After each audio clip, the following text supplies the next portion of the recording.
জাহান্নামের মধ্যে থাকার পর মানুষগুলো আল্লাহকে ডাক দিবে, আল্লাহ, ওগো আল্লাহ, হাজার হাজার বছর জাহান্নামের মধ্যে মাওলা আমাদের পানি পিপাসা লেগেছে, ওগো আরহামার রাহিমিন, আল্লাহ আমরা তো সহ্য করতে পারতেছি না, এমন কষ্ট, এমন কষ্ট, এমন তাপ, এমন আগুন, ওগো আসমানের মালিক আল্লাহ, আমাদের তো জাহান্নামের মধ্যে আর সহ্য হচ্ছে না, আল্লাহ আমাদের কলিজা পর্যন্ত সিরাবিরা চলে গেছে, ওগো আল্লাহ কলিজা শুকায় গেছে, একটু পানি, আল্লাহ একটু পানি খাবো, ওগো আল্লাহ আপনি যদি একটু পানির ব্যবস্থা করতেন। এরকম করে হাজার হাজার বছর জাহান্নামী মানুষগুলো আল্লাহ পাকের কাছে একটু আবেদন করবে, আল্লাহ একটু পানি দেন, একটু পানি খাবো। ওই যে ফেরেশতা, জাহান্নামের মধ্যে যেই ফেরেশতা থাকবে আল্লাহর কাছে বলবে, আল্লাহ, আল্লাহ পাক গো, আপনার বান্দারা তো বারবার বারবার শুধু পানি চাইতেছে। আল্লাহ বলবে, নাফরমানদের পানি তো দেওয়া যাবে না, আজকে আমাকে জাহান্নামের মধ্যে হাজার হাজার বছর পানির জন্য ডাকতেছে, আমি তো দুনিয়ার মধ্যে থাইকা 30 বছর, 40 বছর, 50 বছর এই বান্দাকে দৈনিক 5 ওয়াক্ত মসজিদে ডেকেছিলাম। এ যুবক ভাই,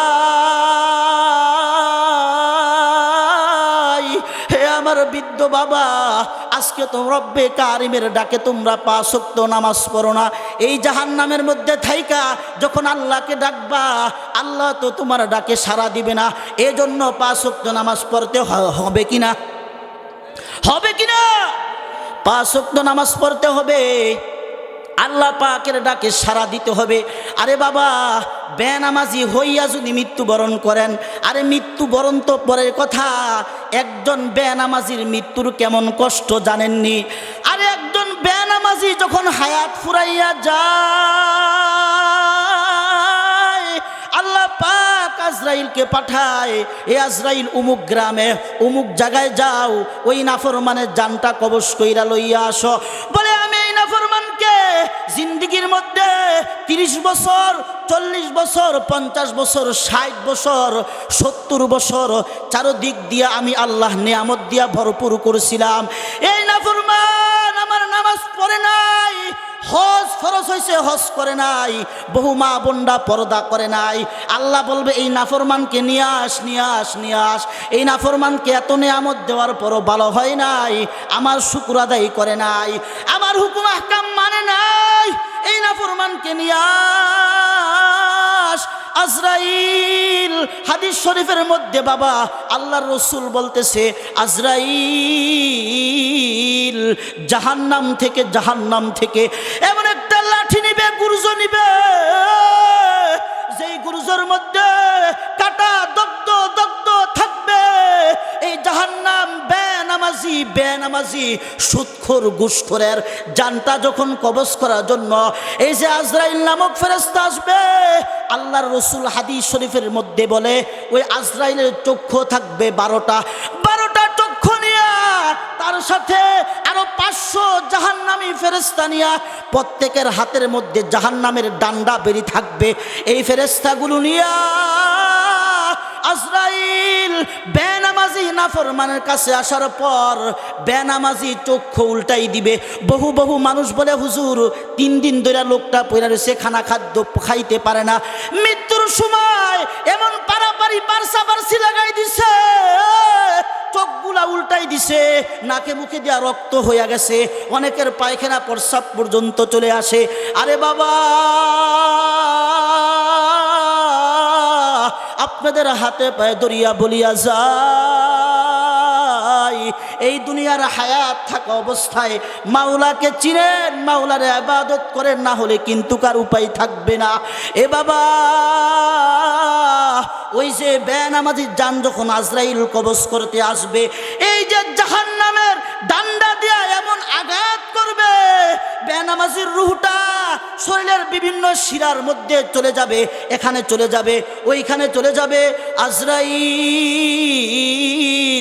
এই যে জাহান্নামের লাঠি দেয়া একটা জোরে এরকম কইরা বাইরেইতে থাকবে, সাথে আরো ফেরেশতারা আগুনের জাহান্নামের তৈরি ডান্ডা দিয়া মারতে থাকবে, গুরুজো মারতেই থাকবে, মারতেই থাকবে।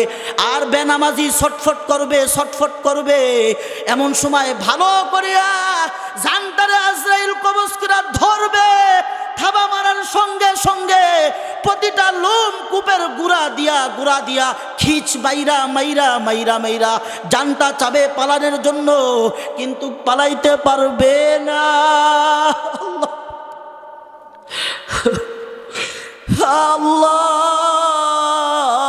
আল্লাহ, সবাই জোরে ডাক দেন আল্লাহ আল্লাহ। ওই বেনামাজিকে জানটা যখন কবজ করবে, তুটার কাছে আইনা বুকের মধ্যে আজরাইল জোরে বাড়ি দিয়া জানটা কবজ করবে।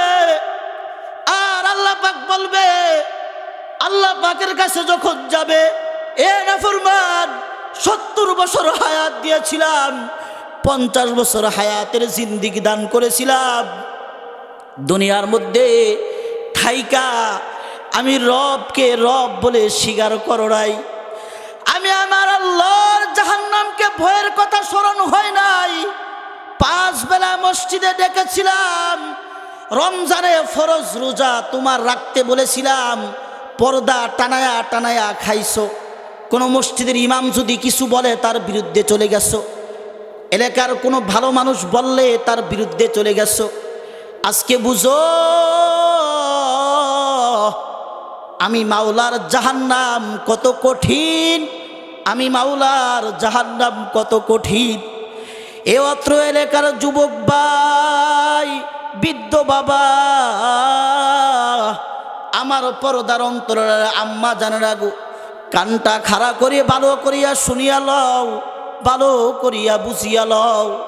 হায়াত থাকতে বুঝতে হবে, সময় থাকতে বুঝতে হবে, না হলে মৃত্যুর পর আফসোস ছাড়া আর কোনো উপায় থাকবে না, আর কোনো উপায় থাকবে না, আর কোনো কুল কিনারা থাকবে না। আরে আজকে আমরা কেমন ইমানদার হইছি, আমরা আমার রবকে কেমন ভয় করি। আল্লাহর রসুলের একজন সাহাবী, আরে যাকে বলা হয় খলিফাতুল মুসলিমিন, হযরত ওমর ফারুক রাদিয়াল্লাহু তাআলা আনহু, আমার আল্লাহকে কেমন ভয় করত, আমার আল্লাহকে কেমন ভয় করত। হযরত ওমর বলে, কেমন ওমর জানেননি, যে হলো ইসলামের দ্বিতীয় খলিফা, যিনি অর্ধ জাহানের বেশি জায়গার মধ্যে ইসলামের দাওয়াত দিয়েছে, যার ইসলাম গ্রহণের কথা শুনে আসমানে ফেরেশতারাও আনন্দিত হয়েছে, শুধু আনন্দিত নয় উৎসব পালন করেছে যার ঈমান আনার কথা শুনে। আল্লাহু আকবার। আরে সেই উমর আসমানের মালিককে কেমন ভয় করত, রবকে কেমন ভয় করত, ওই কবরকে কেমন ভয় করত। হাদিস শরীফের মধ্যে উমর বলে, ওয়াইলুল লাকা ইয়া উমর ইয়াগফির লাকা রব্বুকা। হে উমর, কবর বড় ভয়ঙ্কর ঘর, আখিরাতের জগৎ বড় ভয়ঙ্কর। এ উমর, ওয়াইলুল লাকা ইয়া উমর ইয়াগফির লাকা রব্বুকা। হে উমর, তোমাকে যদি তোমার রব যদি ক্ষমা না করে, এর উমর তোমাকে যদি তোমার রব ক্ষমা না করে, কিয়ামতের ময়দানে তুমি ধ্বংস হয়ে যাইবা, তোমার কোনো কুল থাকবে না। উমর নিজে নিজে বলতেছে। হযরতে উমর ফারুক রাদিয়াল্লাহু তাআলা আনহু যখন মৃত্যুবরণ করবে, এমন সময় উমর রাদিয়াল্লাহু তাআলা আনহু ছেলেকে ডেকে বলে, বাবা, হয়তো আমি আর এখন থাকবো না, আমার তো ভয় হচ্ছে, তুমি আমার মাথাটাকে মাটির মধ্যে শোয়াইয়া দাও।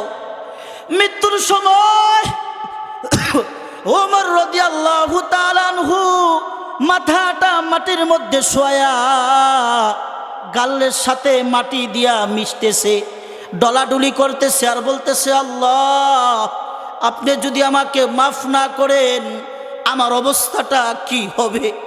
ওই জগৎ বড় ভয়ঙ্কর জগৎ। আরে যে উমর ইসলামের দ্বিতীয় খলিফা, উমরের ব্যাপারে কত আয়াত কোরআন শরীফে নাজিল হয়ে গেছে, যার ব্যাপারে আল্লাহ এবং তার রসুল সন্তুষ্ট ছিল।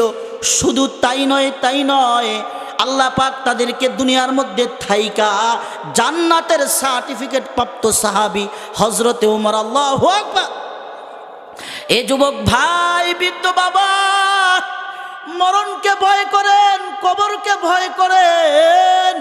মিশকাত শরীফের মধ্যে একটা হাদিস আসছে প্রথম খণ্ডের মধ্যে। আরে আল্লাহর নবীর আরেক সাহাবী হযরত উসমান গনি রাদিয়াল্লাহু তাআলা আনহু, উসমান কাঁদতে কাঁদতে কাঁদতে কাঁদতে চোখের পানি পড়তে পড়তে দাড়ি মুবারক ভিজিয়া বুক ভিজে যাইতো। অন্যান্য সাহাবীরা নবীজি জিজ্ঞাসা করতো, ওরে উসমান, তুমি কবরের কাছে আসলে পরে এত কান্নাকাটি করো। আল্লাহর নবীর সাহাবী উসমান গনি ডেকিয়া বলে, এই কবর আমি বড় ভয় পাই। মৃত্যুর পরে প্রথম গাটি হলো একজন ইমানদারের জন্য কবর। এই কবর যদি কারো জন্য ভালো হয়ে যায়, আস্তে আস্তে অন্য স্টেপগুলা তার জন্য ভালো হয়ে যাবে। আর এই কবর যদি কারো জন্য বেনামাজি বেআমলওয়ালা যদি এই কবরে শোয়, এমন চাপ দিবে এক পাজরের হাড়গুলো আরেক পাজরে লাইগা যাবে, এমন কঠিন হবে কবরের আযাব।